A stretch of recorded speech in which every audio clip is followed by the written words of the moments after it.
¿Qué tal? Mucho gusto, muchas gracias por la invitación. Agradezco mucho a RECAT, sobre todo a la doctora Leslian, por esta invitación. Hablemos de un tema del cual nos interesa mucho, las asistencias ventriculares, algo que un tema que los intensivistas tenemos que empezar de una otra manera a ir conociendo. Así que yo sé que 20 minutos para hablar de una asistencia ventricular va a ser poco. El objetivo de esta plática será hacerlo de una manera didáctica, objetiva para irnos empapando en esto. Bueno, puntos claves en el manejo de Impela. Mi nombre es Arturo Garza de la Maza, de terapia intensiva cardiovascular, y nuevamente agradezco estar con ustedes. No pudiera empezar la plática sin esta diapositiva. Las guías no son recetas de cocina. La ausencia de evidencia no es evidencia de su ausencia. Así lo que quiero llegar es que, aunque en México las asistencias ventriculares tienen poco tiempo, en otros países ya llevan 20 años aproximadamente haciéndolo. Y sucede mucho como lo fue con ECMO, ¿no? Al principio ECMO fue altamente cuestionado y ahorita creo que todos estamos interesados en aprender ese tipo de soportes y asistencias. Declaro que no existe ningún conflicto de interés al respecto y esta plática no está financiada por nada, como el 99.9 de mis pláticas es por colaboración y compromiso con la educación médica contigo.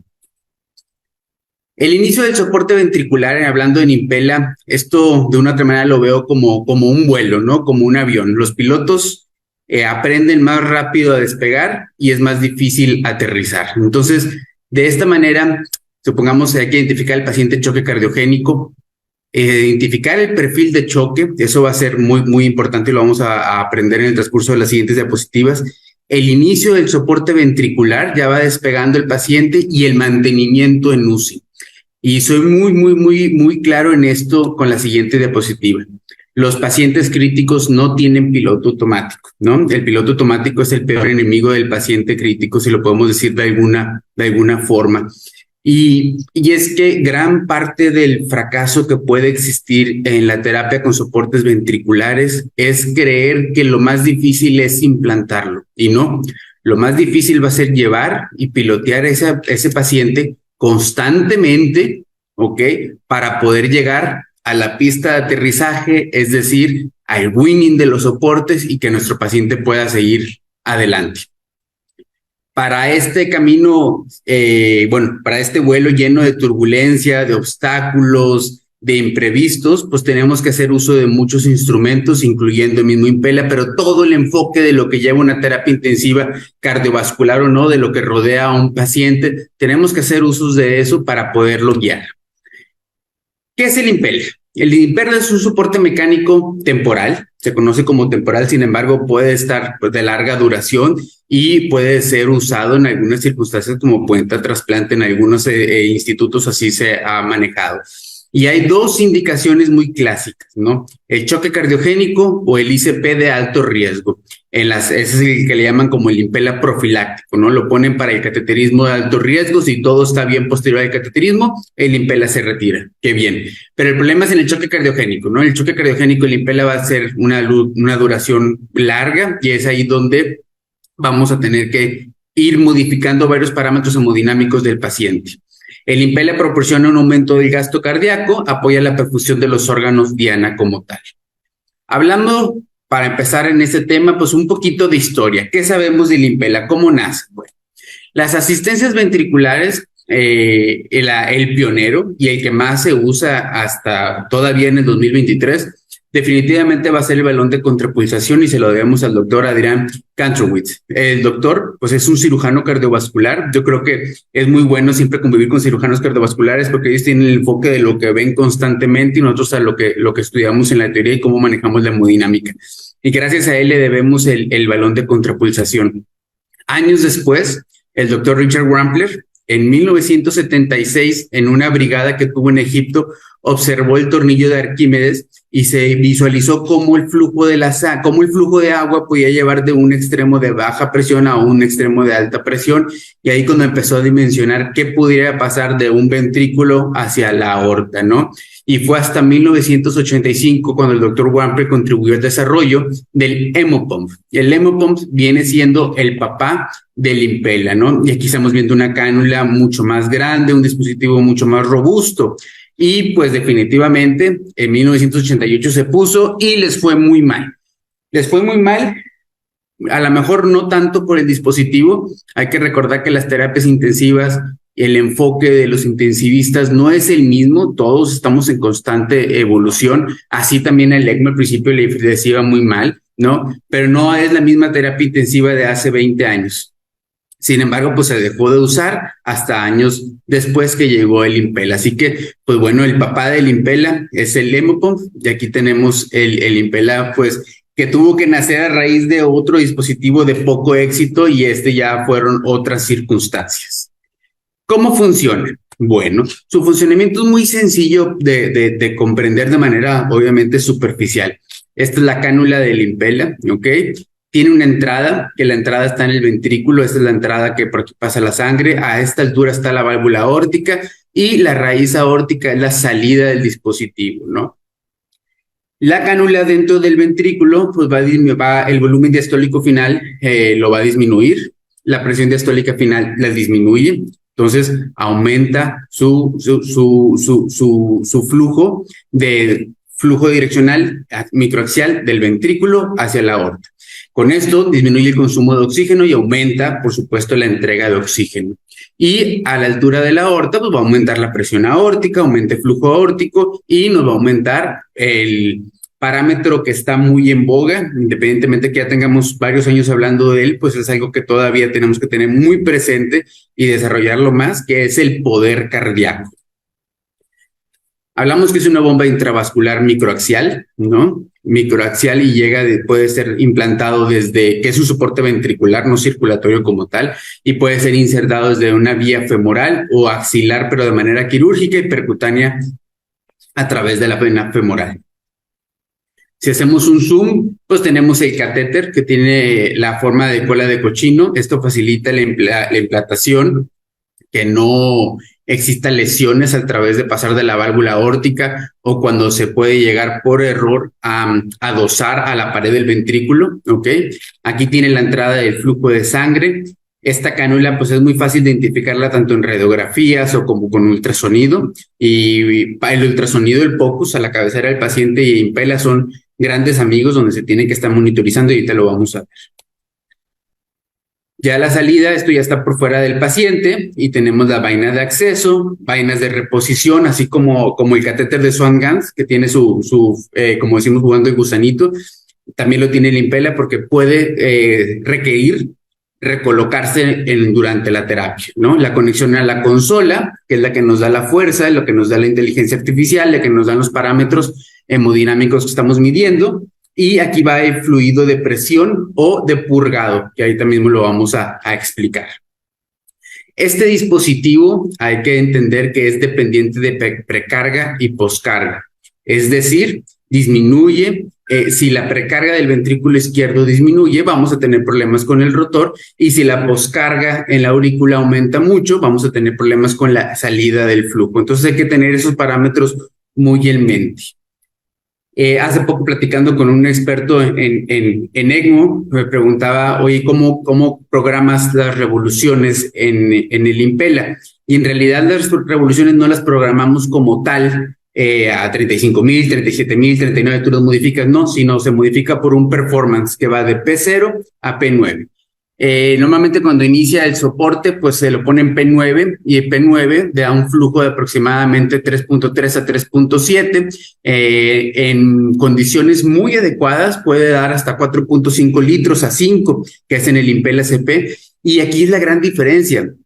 Va a 46,000 revoluciones, ¿no? Por eso los dispositivos del Impella se asocian a mucha más hemólisis o falla renal o hemoglobinuria que el propio ECMO, ¿no? Porque el rotor es tan pequeño, tiene que viajar a muchas revoluciones para crear flujos, y a medida de como el paciente va mejorando su patrón hemodinámico, pues bueno, el performance lo vas disminuyendo hasta el punto de ya estar en protocolo de weaning.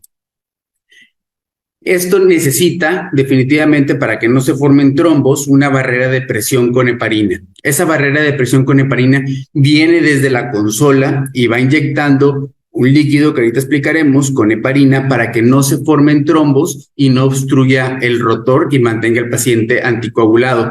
Sin embargo, puede ser necesario, aún así, mantener al paciente con anticoagulación sistémica. Es algo que se va a ir jugando ahí con la terapia el día a día de cuánto va requiriendo.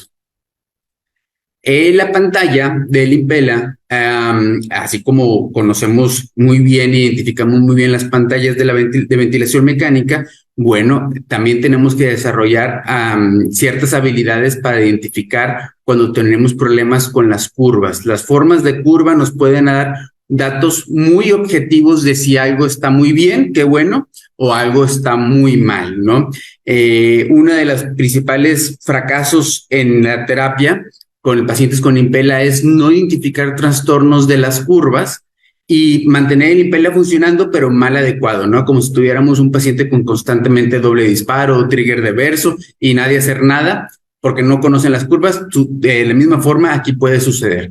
Aquí nos dice el Impella que tiene un flujo de 3.8 y dando lo nativo del paciente da 5.0, ¿no? Es un cálculo entre lo del paciente y lo que proporciona el Impella, ¿no? Esa es la curva de la fuerza del motor. Y este parámetro muy importante, que es el poder cardíaco, que en este caso lo marca a 1.2, pero con un soporte de 3.8, 1.2 vatios, como lo queramos llamar. Y ahí nos está diciendo que independientemente del flujo o el performance que está en P9 del Impella, que está en su capacidad máxima, pues nos está dando un poder cardíaco adecuado, que con eso podemos asegurar que hay perfusión a los órganos diana, ¿no? El poder cardíaco normal debe ser entre 1.0 a 1.5 watts. ¿Quién es candidato a un soporte ventricular de tipo Impella? Y esa es de las preguntas más importantes que se debe hacer y en las cuales a veces tenemos poco tiempo para desarrollarlo, ¿no? Para decir quién sí, quién no, esto es rápido, ¿no? Y vamos a recordar el espiral isquémico, el paciente en choque cardiogénico por la razón que sea, no tiene que ser solamente por infarto, ¿no? Ya sabemos que esto nos da una reducción del gasto cardíaco, hipotensión, vasoconstricción, luego llegamos a la congestión, hiperfusión, isquemia en órganos diana, ¿no? Lo que tratamos de buscar es que se implante en los dispositivos ventriculares antes de que suceda la hipoperfusión o cuando ya esté, pero muy bien adelante, pero tratar de preceder a la hipoperfusión para que no sea ese espiral isquémico mucho más difícil de combatir y que nos dé el famoso choque hemometabólico, que como le digo a las personas que trabajan conmigo, le digo, el choque cardiogénico no hay que tenerle miedo, hay que tenerle más miedo al choque hemometabólico, ¿no? Yo creo que esta es aparte de las pirámides de Egipto, esta es la pirámide más famosa en el ambiente cardiovascular, todos lo conocemos, esta escala de la SCAI.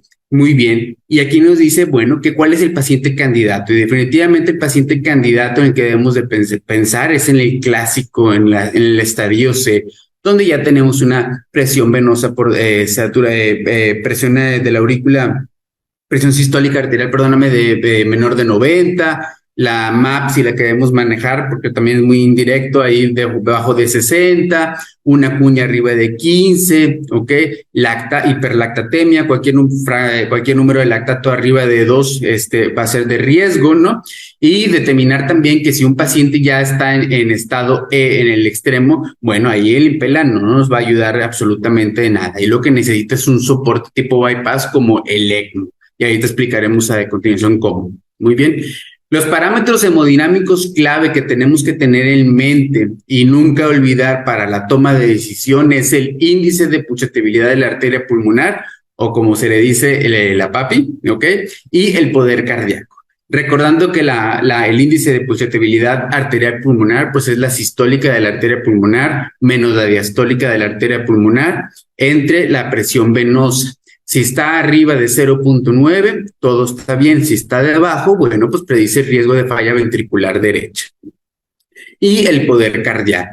La presión media por gasto cardíaco entre 451. Si estamos arriba de 0.6, estamos bien. Si estamos por debajo de 0.6, va a predecir lesión por hipoperfusión a órgano blanco. ¿Cuál? Pues mismo corazón, renal, hepático, todos, ¿no?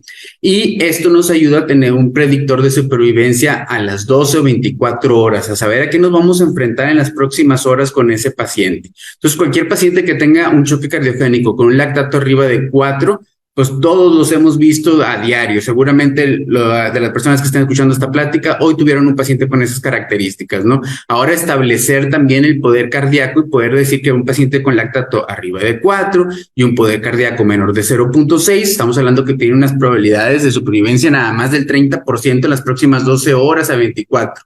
Cuando antes ya considerábamos que cualquier paciente de choque cardiogénico es una moneda al aire. Tiene 50% de supervivencia, 50% de probabilidad de morir en las próximas horas. Ahora podemos ser un poquito más precisos. Y pues el mejor escenario del choque cardiogénico, pues es un lactato menor de 4 con un poder cardíaco, mayor a 0.6, tiene una supervivencia de 95. Ahí lo que necesita es un buen heart team alrededor del paciente para seguirlo guiando y poderlo llevar, ¿no? Yo creo que esta es de las diapositivas más importantes de esta sesión que hicimos con mucho gusto. Esta diapositiva, pues vienen demasiados artículos. De hecho, en algunos hospitales, en las áreas de hemodinámica, lo tienen ya colocado hacia a modo como, pues no como infografía, pero sí como una guía express, donde pues primero lo importante es identificar al paciente en estado de choque, ¿no? Luego, y que ese paciente pasa a la sala de hemodinámica. Ya sea, aquí no vamos a pelear si el catéter de Swan-Ganz sí o no, pero si el paciente tiene catéter de Swan-Ganz o a alguien se le ocurre ponerlo, muy bien, no pasa nada, y con eso puedes establecer en qué perfil nos encontramos, ¿no? Si tenemos ecocardiografía crítica o ecocardiografía de gabinete, adelante, ¿no? Hay que establecer cuál es el poder cardíaco del paciente, cuál es su presión venosa central o la presión de la aurícula derecha, que es lo mismo, la cuña, la presión, la PAPI y establecer la estrategia. Entonces, supongamos que tenemos un paciente en choque cardiogénico, ¿ok? Y con un poder cardíaco de menos de 0.6, estamos hablando que es un paciente que necesita soporte. ¿Por qué? Porque los órganos diana van a empezar a sufrir. Entonces, tenemos diferentes estrategias. Si el paciente tiene insuficiencia aórtica severa, pues definitivamente ahí sí las asistencias van a tener un gran problemilla. Ahora, si tenemos ese paciente, pero aparte tiene una presión de la aurícula menor de 15, o sea, una PVC menor de 15, una cuña menor de 18, probablemente ese paciente por X o Y solamente necesite una reanimación. ¿Ok? El paciente que, supongamos que a lo mejor está muy depletado de volumen por uso de diuréticos. Y el paciente clásico para una asistencia ventricular izquierda de tipo Impella, pues va a ser el paciente que tenga una presión de la aurícula menor de 15, con una presión de cuña mayor de 18, estamos hablando que es un ventrículo izquierdo puro, es decir, la falla sistólica es solamente del ventrículo izquierdo. Pero ¿qué tal si tenemos un paciente con una presión venosa central arriba de 15, una cuña menor de 18, pues estamos hablando que la dominancia es derecha. ¿Qué sigue después de eso? Pues bueno, calculemos una PAPI. Si el índice de la positividad de arteria pulmonar es mayor de 1, pues ese paciente se puede beneficiar de tratamiento inotrópico, tratamiento farmacológico, para poderlo resumir. Pero si el índice es menor de 1.0, entonces estamos hablando que ese paciente necesita un soporte, pero derecho, ¿ok? En México solamente de Impella solamente ahorita está el izquierdo, no hay el derecho, pero supongamos que a este paciente le ponemos un Impella, porque dijimos que es choque cardiogénico, pero no analizamos que solamente era el ventrículo derecho y le ponemos un Impella izquierdo, va a ser una catástrofe, no vamos a llegar a nada porque el Impella por sí solo, si no le mantenemos una precarga al ventrículo izquierdo que le esté favoreciendo el ventrículo derecho, entonces va a fracasar, ¿no? Si no tenemos un soporte único derecho, pues este paciente puede ser candidato entonces a un bypass por ECMO, ¿no? Un soporte de ECMO venoarterial. Ya si tenemos un caso con hipoxemia persistente, entonces estamos hablando que el Impella, para no equivocarnos, el Impella no da oxigenación, no tiene membrana, es puro soporte circulatorio. Entonces ese paciente no es candidato para ningún dispositivo sin oxigenador. La canulación es un tema muy importante. Siempre es ideal que lo haga la persona más experta para evitar complicaciones durante el tratamiento, como sangrados y diversas cosas que vamos a ver. Y ahí es lo importante dejar team. ¿Quién puede hacer la canulación? La canulación la debe y puede, mejor dicho, hacerla cualquiera del equipo. Intensivista, cirujano de mínima invasión, hemodinamista, ¿ok? Definitivamente. Pero si están todos presentes es el que mejor técnica tenga o el que más manos tenga respecto a esto. Y en este caso, pues primero podría ser tanto el hemodinamista como el cirujano cardiovascular de mínima invasión. Muy importante establecer los sitios de acceso, el acceso. La mayoría de los pacientes van a ser canulados definitivamente en la sala de hemodinámica, ¿ok? Si ahí es donde se puede establecer el primer protocolo, ¿no? No olvidar solamente que tenemos sitios de seguridad y sitios de no seguridad, como si la canulación es muy alta, ¿ok? Si el Impella se implanta de una manera muy arriba, pues bueno, tenemos riesgo de hemorragia retroperitoneal porque le vamos a pegar y vamos a lastimar la arteria epigástrica inferior. Y un riesgo de hemorragia retroperitoneal tanto en Impella como en ECMO nos pone en jaque a todo el equipo y puede ser razón para empezar con complicaciones severas o hasta la muerte.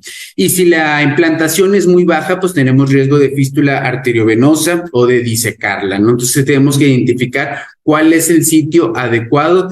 ¿Por qué? Porque de eso va a depender. Así como en el ECMO decimos, paciente correcto, unas buenas cánulas y bien ubicadas, ahí dejemos que las cosas empiecen a suceder. En este caso es muy similar en el Impella. Si la implantación fue mala, entonces la terapia completa va a ser muy complicado para manejarlo, ¿no? Tenemos que tener conocimiento que el Impella no se pone y ya quedó, ¿no? Podemos tener muchas crisis durante el soporte y para esto hay que aprender a identificarlas. En muchas circunstancias se ha platicado de Impellas que presentan crisis y advertencias en su pantalla y por desconocimiento no se identifican y pues el paciente fallece, cuando a lo mejor pudimos haber hecho algo por él en un momento agudo, como las crisis de ECMO, que pueden ser como 12, 13 crisis de ECMO. En Impella también puede haber unas 4 crisis que tenemos que resolver rápido. Es en ese momento, no mover al paciente, más bien ahí mismo resolverlo. Y de las primeras es movimientos del dispositivo, ¿no? De la cánula, por decirlo de alguna manera.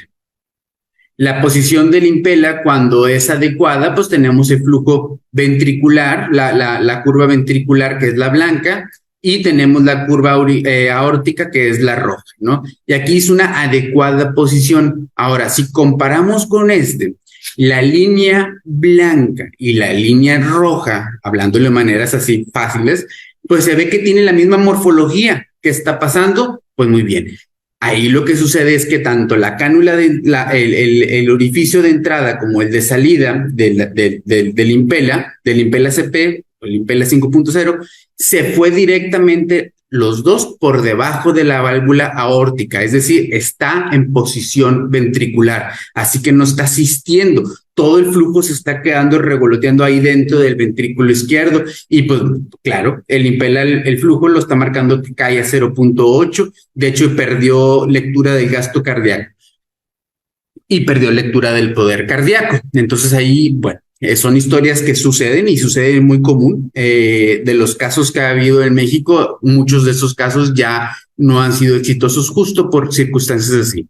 Tenemos el otro lado, donde recordando cómo está la curva del ventrículo, la curva arterial, y aquí vemos cómo todas las dos curvas, tanto la ventricular como la arterial, tienen una apariencia de curva aórtica. Entonces ahí, ¿qué fue lo que pasó? Que el Impella se salió hacia la aorta, ¿no? Y al salirse hacia la aorta, pues en realidad no estamos mejorando el volumen telediastólico del ventrículo izquierdo, no estamos disminuyendo su poscarga, no estamos haciendo nada. Nada más lo poquito que eyecta el gasto cardíaco, lo estamos empujando ya que llega a la aorta, pero no estamos asistiendo al ventrículo. También podemos tener problemas de succión. Hablamos que el Impella es dependiente de precarga y de poscarga. Al ser dependiente de precarga, supongamos que un ventrículo izquierdo se depleta de volumen, vamos a tener problemas de succión. Y también otro parámetro muy importante es que si yo empiezo a ver este patrón de las curvas ventricular y aórtico como problema de succión, también debería ser un gatillador o una alerta que me diga, voltea a ver el ventrículo derecho. Probablemente te está empezando a hacer falla el ventrículo derecho, ¿ok? Y por eso el ventrículo izquierdo no se está precargando porque el ventrículo derecho no le está mandando nada, ¿no? Importante también eso. O posición baja, como vemos de repente tenemos aquí una curva ventricular y luego la curva ventricular con la aórtica se une y luego se separa y luego se une. Bueno, lo que puede ser es que el orificio de salida está muy cerca de la válvula aórtica y con los movimientos, con los latidos, buenos o malos, porque los pacientes no tienen buena función sistólica, se está entrando y saliendo, entonces dice que es una posición baja y solamente es reacomodada, ¿no? POCUS, bueno, pues ya sabemos, ¿no? Los intensivistas somos amantes del ultrasonido, eso qué bueno que todos tengamos esa habilidad y en Impella no va a ser la excepción. Tenemos que aprender que hay que estar monitorizando la cánula del Impella, ¿no? La primera ventana que debemos evaluar día a día, turno a turno, cuantas veces sea necesario, pues bueno, va a ser un eje largo para external, donde podemos ver fácilmente cómo se encuentra la cánula. Aquí está identificado los músculos papilares, la válvula aórtica, septum, BD, BI, y ver cómo se encuentra esa posición. Siempre analizar si hay algún cambio respecto a turnos previos del cómo tú ya tenías identificado al paciente. Este es en 5 cámaras, como se ve en la aurícula izquierda, la entrada, el tracto de salida del ventrículo izquierdo, pero con la cánula del Impella, ¿ok? El ventrículo izquierdo, ventrículo derecho, septum y la válvula aórtica. Siempre hacer POCUS y evaluar cómo se encuentra esa posición. El Doppler va a ser muy complicado. En alguna ocasión me preguntaban que con qué ITB iba destetando o haciendo winning en el Impella. La verdad es que no puedes hacer un ITB a menos que ya el performance del Impella lo estés disminuyendo drásticamente, pero hay mucho efecto de flujo, efecto de mosaico. Las velocidades son tan altas que en la onda pulsada pues no vas a poder ahí hacer mediciones. Pero, sin embargo, siempre es bueno colorear, ¿no? Siempre, independientemente de que el paciente no tenga Impella, no tenga una asistencia, siempre es bueno ponerle el Doppler color a nuestros pacientes para ver qué información podemos obtener a manera de POCUS, a manera de preguntas dicotómicas. Y bueno, pues así ejemplificando, pues aquí tenemos el pigtail, ese no se ve por ultrasonido, pero nosotros sabemos que está posterior a la punta, alrededor de 2 centímetros, ¿no? Algo muy importante, el Impella, el CP, que es el más común en el sentido de soporte de inserción periférica, no quirúrgica, bueno, tiene que estar a 3.5 centímetros de la válvula aórtica. Si esta posición no la tiene, más menos 0.5 centímetros, deberemos de reacomodarlo. Entonces, siempre preguntas dicotómicas. ¿Tenemos alarma de posición, sí o no? ¿Tenemos sospecha de hemólisis? Porque si la cánula, si el orificio de entrada y de salida se localizan solamente en el ventrículo y está la sangre ahí revoloteando en el ventrículo izquierdo, pues eso va a ser alto riesgo de hemólisis, ¿no? Hay que observar siempre lo que vemos en la pantalla del Impella y corroborar por ultrasonido que estemos bien a 3.5 centímetros. Entonces, ¿qué observamos? Que la cánula esté estable, que la cánula no se vea que se mueva mal, que tenga una buena posición, que no haya evidencia de trombos alrededor.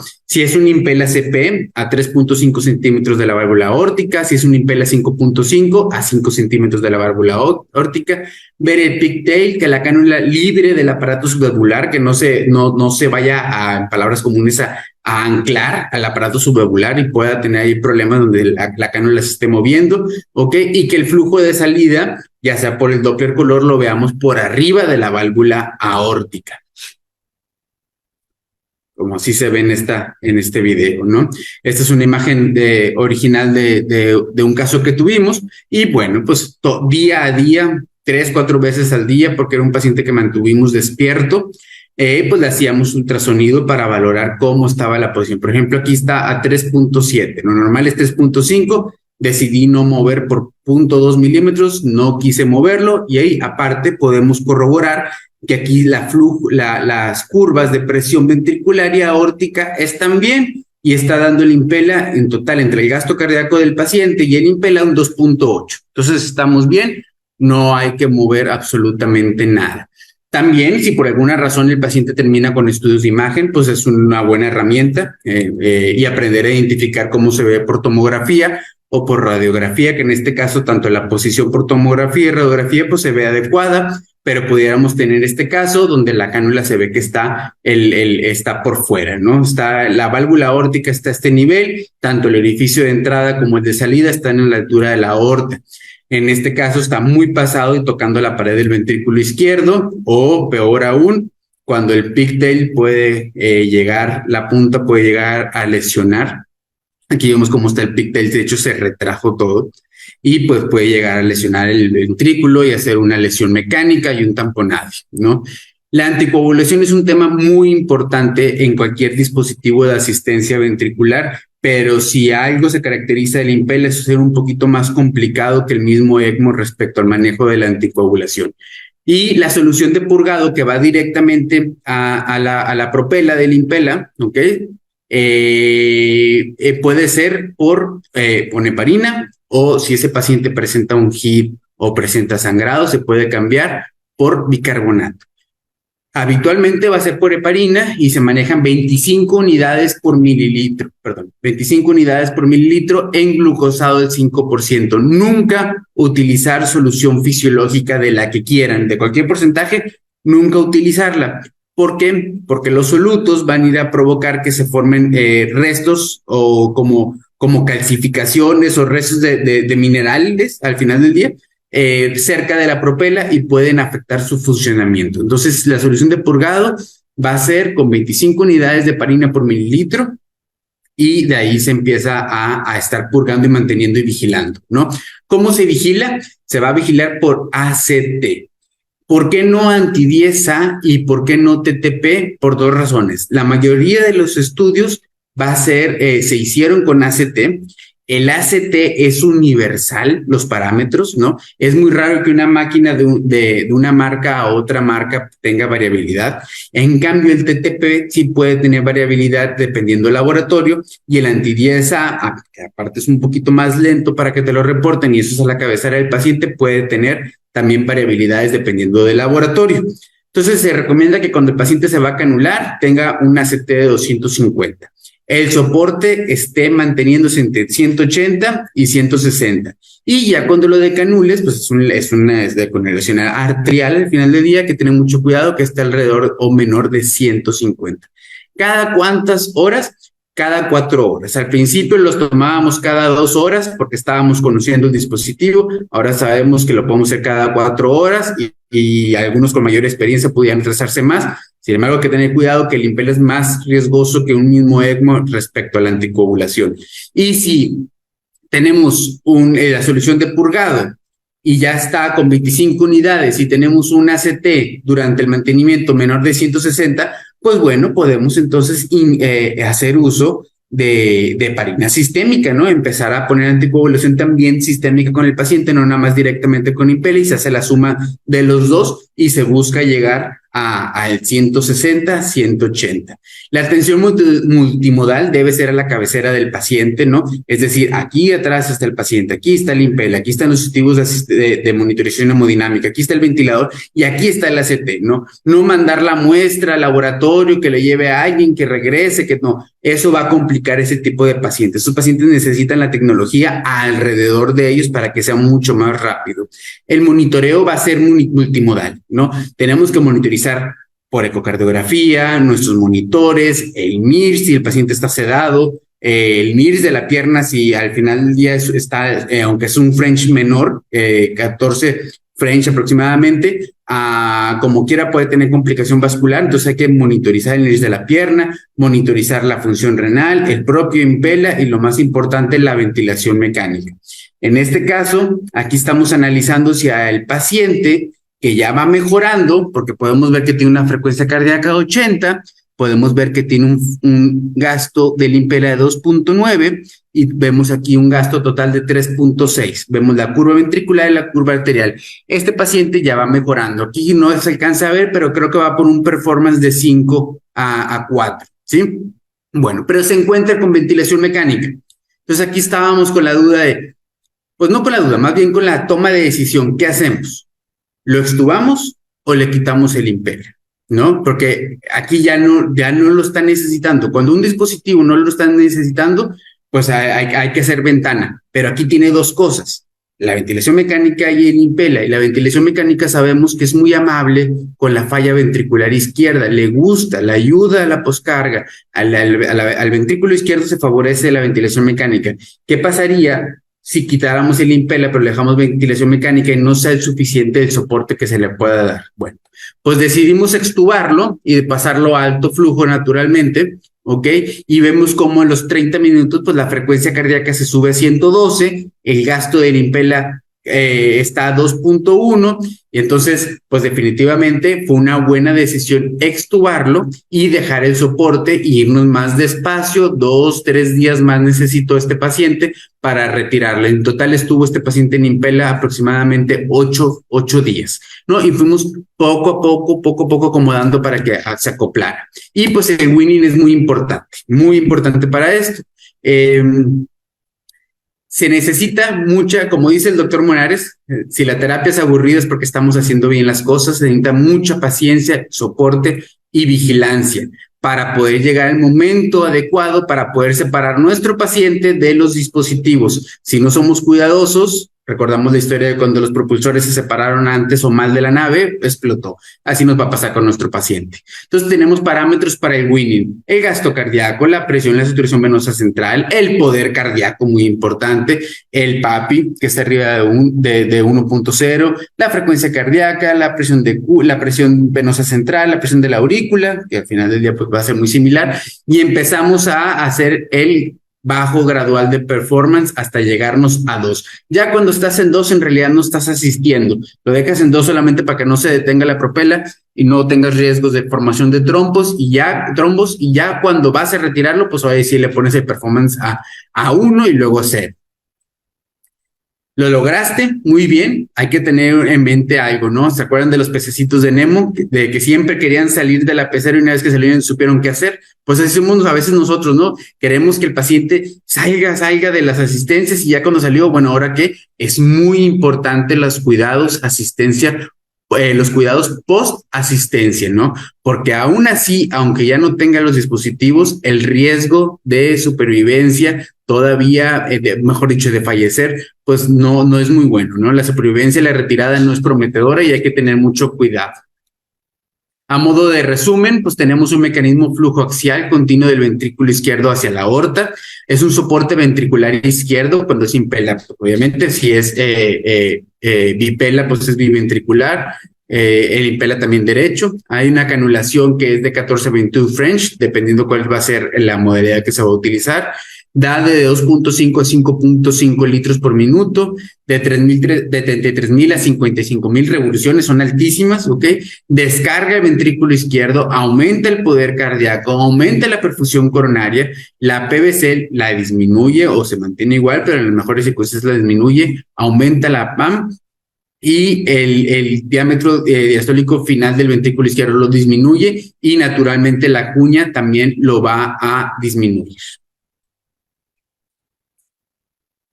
Bueno, muchas gracias. A modo de frase de reflexión, pues siempre es muy importante encontrar a alguien que haga lo que tú no hagas, pero que tengan unos objetivos en común, ¿no? Y así es como se forman los buenos equipos cardiovasculares o de cualquier tipo de terapia intensiva. Muchas gracias por su atención y con mucho gusto podemos responder cualquier duda y análisis de estos casos. Gracias.